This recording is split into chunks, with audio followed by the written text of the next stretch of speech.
सहारनपुर की सियासत में इन दिनों भूचाल सा आया हुआ है, जिसे देखकर जनता भी सोच रही होगी भाई गठबंधन बचा है या सिर्फ गठबंधन की फोटो बची है। एक तरफ कांग्रेस सांसद इमरान मसूद और सपा विधायक आशू मलिक की बैठक में तीखी नोकझोंक देखने के बाद जनता सोच रही है कि चुनाव आने तक ये गठबंधन बचेगा या नहीं।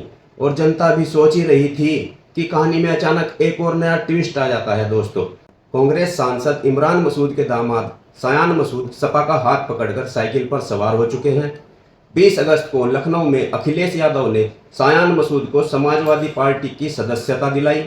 सायान पहले सपा सरकार में दर्जा प्राप्त राज्य मंत्री रह चुके हैं और बाद में कांग्रेस से जुड़े थे।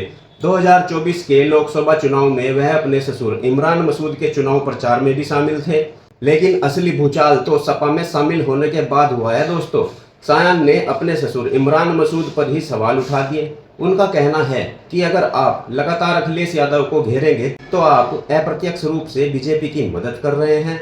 उन्होंने इमरान मसूद की विचारधारा से भी असहमति जताई। वीडियो देखिए। देखिए साहब, मैं इमरान मसूद साहब की विचारधारा से इत्तेफाक नहीं रखता। उत्तर प्रदेश में अगर आप बीजेपी को हराना चाह रहे हैं तो आपको बीजेपी के खिलाफ बोलना पड़ेगा। वो अटैक कर रहे हैं अखिलेश जी के ऊपर। अखिलेश जी बीजेपी को हराएंगे और आप अगर अखिलेश जी पर ही अटैक कर रहे हैं तो उसका मतलब तो यह कि आप सीधे सीधे बीजेपी को फायदा पहुंचाना चाहते हैं। मेरे और उनके वैचारिक मतभेद हैं और इसीलिए उनको छोड़कर अखिलेश जी का हाथ थामने का काम करा है। दोस्तों, इधर कांग्रेस सपा गठबंधन की तस्वीर में दरारें दिख रही हैं और उधर परिवार के अंदर ही राजनीतिक रास्ते अलग हो गए हैं। और ऊपर से इमरान मसूद और सपा विधायक आशू मलिक की बैठक वाली बहस ने आग में घी डाल दिया है। हालांकि बाद में इमरान मसूद ने किसी विवाद से इनकार किया है।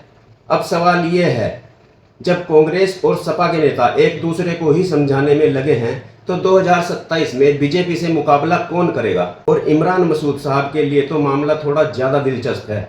जिस दामाद के साथ कल तक चुनावी मंच साझा कर रहे थे, आज वही दामाद अखिलेश के मंच से खड़े होकर कह रहा है अखिलेश को घेरना बीजेपी को फायदा पहुंचा सकता है। यानी सहारनपुर की राजनीति में अब सवाल सिर्फ कौन किस पार्टी में है का नहीं है, सवाल ये है कौन किसके खिलाफ है और चुनाव आते आते कौन किसके साथ खड़ा होगा। दोस्तों, वीडियो पसंद आया हो तो लाइक और शेयर जरूर करें। धन्यवाद।